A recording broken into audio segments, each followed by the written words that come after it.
Hi YouTubers, this is Sriram here.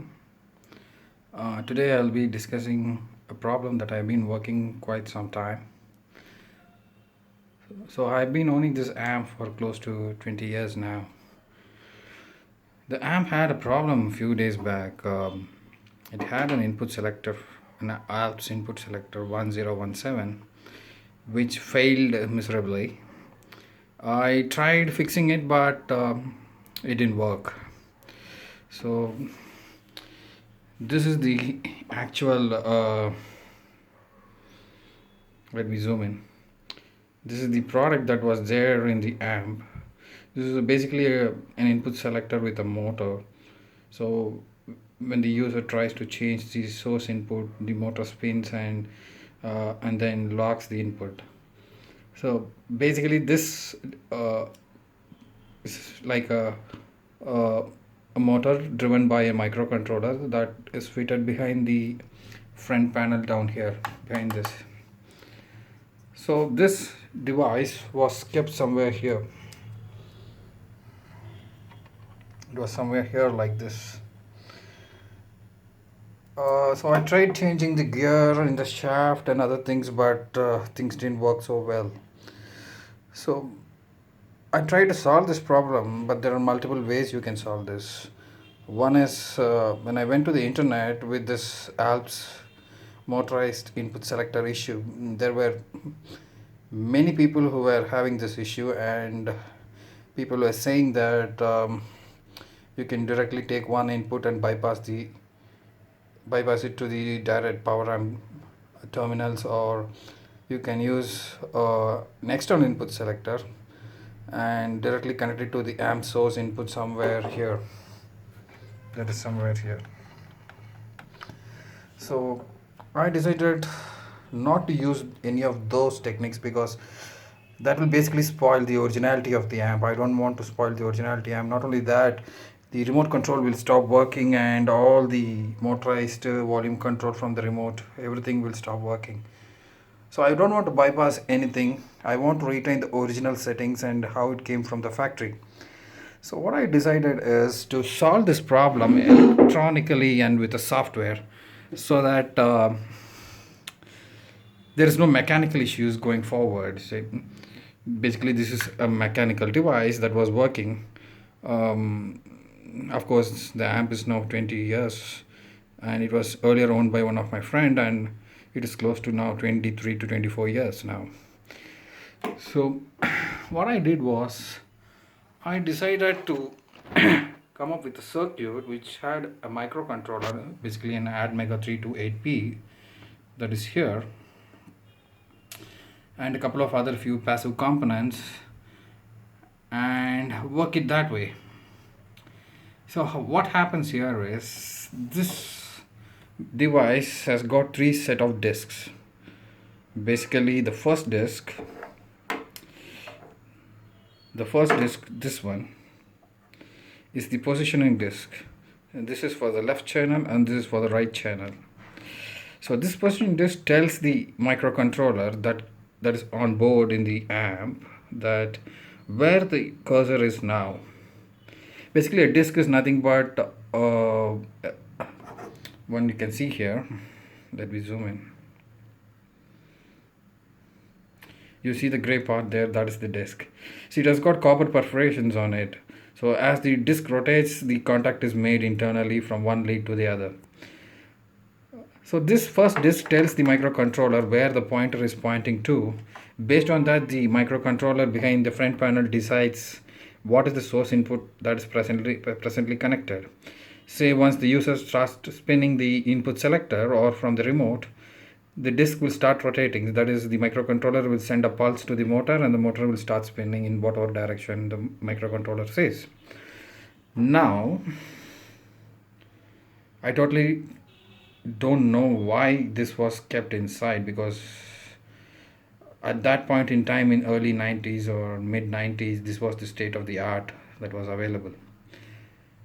Now we can replace this with an electronic circuit simulating the disk movement and impersonate this motor and tell this microcontroller as though a motor is there, I am spinning for you, Just tell me where I need to go. That is what I have done. Okay, let me show you the circuit diagram first.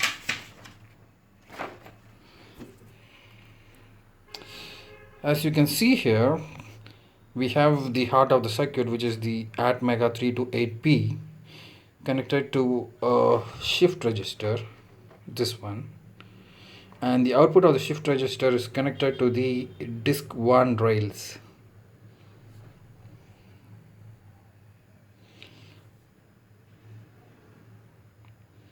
Okay, and we have this ADS module here, ADS 1115, which is sensing the motor differential input.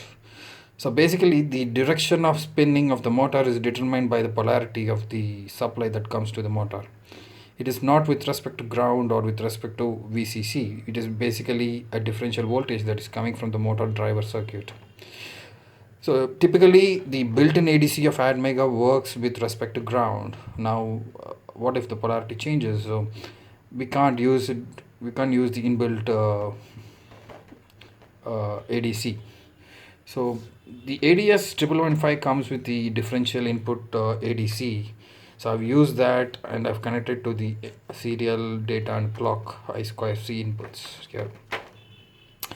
Now what we are trying to do here is, as the motor spins, what it tries to do is it tries to contact various resistor tappings, which is nothing but a resistor network, and tries to determine what voltage is there in each step, and that data is fed into the microcontroller behind here. Now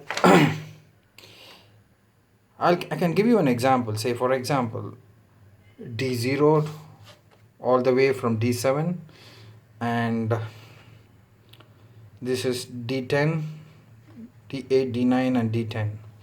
So we have a 11-bit pattern here. So as the motor moves from one point to the other, the ground signal is made in contact with one terminal to the other, and as the motor spins, the contact from one terminal to other jumps, creating a pattern. So if the motor spins in clockwise direction, a specific pattern is made. If the motor spins in a counterclockwise direction, a different pattern is made. Now what we do here is, in the microcontroller ATmega 328P, we try to simulate that. Our source input is this, the motor input, and we acknowledge the amps microcontroller with this. We send a feedback to the microcontroller of the amp saying that, don't worry, I have the motor here. This is the sequence of pattern being generated. The motor doesn't even know that, the amp doesn't even know that there is this Alps input selector is removed, and we have our own circuit here. So now, how do we make the contact with the terminal? So I have a relays driven here. These are the relays connected here. For one input, phono, CD, tuner, line, tape 1, tape 2. If your amp has got more number of inputs, that's not a problem. Now, as the motor stops, the point where the motor stops, that's where we are locking the input. If the motor keeps spinning, that means the target source is not yet selected. Let me give you an example. Now we are here in tape 1. Now I shift it to CD. As you can see, this yellow light will stop glowing, and suddenly go to an off state for a few seconds and then come back.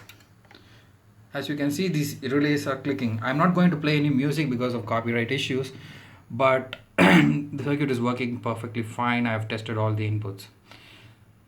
So what I'm trying to tell via this video is, though you have a failed Alps input selector, we can replace that with an electronic circuit with a software programmed in the Arduino. It will control the your amp in the same way as the motor was doing. One thing very specific about this solution is you don't have to worry about any mechanical device or failure of a gear or a shaft or anything.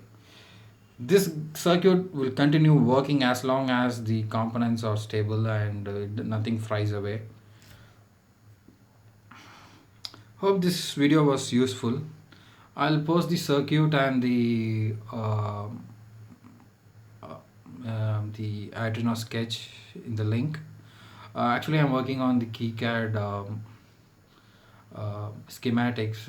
Once I have the schematics done, I will try to get the PCB etched, and I will replace this with the actual proper PCB.